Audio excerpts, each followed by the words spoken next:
रौनकपुर नाम के एक शहर में राजा रौनक सिंह का राज्य हुआ करता था। वो हमेशा अपनी प्रजा के हित में कार्य किया करते थे। वहाँ की प्रजा बहुत खुश रहती थी। एक दिन गिद्ध आकाश में भूतिया पेड़ के बीज लेकर उड़ रहा था। जैसे ही गिद्ध रौनकपुर पहुँचा तो उसके मुंह से एकदम बीज रौनकपुर के बीचों बीच गिर गया। बीज भूतिया था, इसलिए अगले ही दिन वो पौधा बन गया। वहाँ के स्थानीय निवासियों ने जब पौधे को देखा तो हैरान रह गए, क्योंकि पौधे का रंग काला था। बाद में लोगों ने आपस में चर्चा की और यह समझा कि खेत में उगने वाला कोई घास पात या वनस्पति होगी। दूसरे दिन वो पौधा काफ़ी बड़ा हो गया। लोगों को और ज़्यादा दुविधा हुई कि एक ही दिन में ये पौधा इतना बड़ा कैसे हो गया।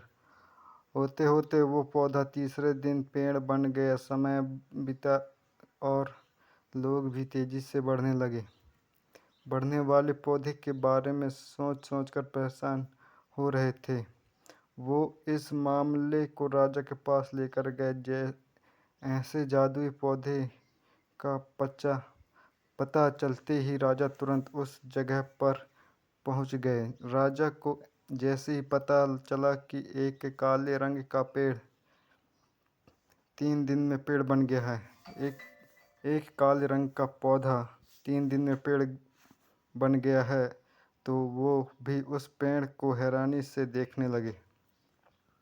राजा उस पेड़ के पास चौथे दिन पहुंचे थे और तब तक पेड़ और बड़ा हो चुका था। वो इतनी तेज़ी से फैला था कि किसी को यकीन ही नहीं हो रहा था। राजा समझ गए थे कि का रंग काला है, इसमें ज़रूर कुछ जादू टोना होगा।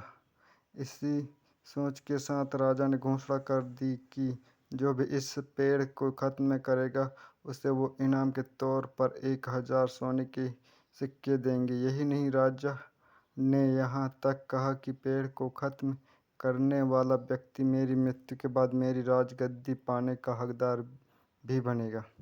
इतनी बड़ी घोषणा सुनने के बाद हर कोई पेड़ ख़त्म करने के लिए अपना दिमाग लगाने लगा। राजा के सारे चतुर मंत्रियों ने भी तरकीब लगाई, लेकिन पेड़ को कोई भी नष्ट नहीं कर सका। किसी के पेड़ के आसपास आग लगवाई तो एक मंत्री ने उस भूतिया पेड़ को हाथियों तक से खिंचवाया, लेकिन पेड़ को कुछ नहीं हुआ। अब लोगों के मन में डर बैठ गया और उन्हें लगा कि पक्का यह ऐसा वैसा नहीं बल्कि भूतिया पेड़ है। तभी उस गांव के एक समझदार व्यक्ति को राजा की घोषणा का पता लगा। जानकारी मिलते ही वह अपने गुरु के पास भूतिया पेड़ से जुड़े रहस्य को जानने के लिए पहुंच गया।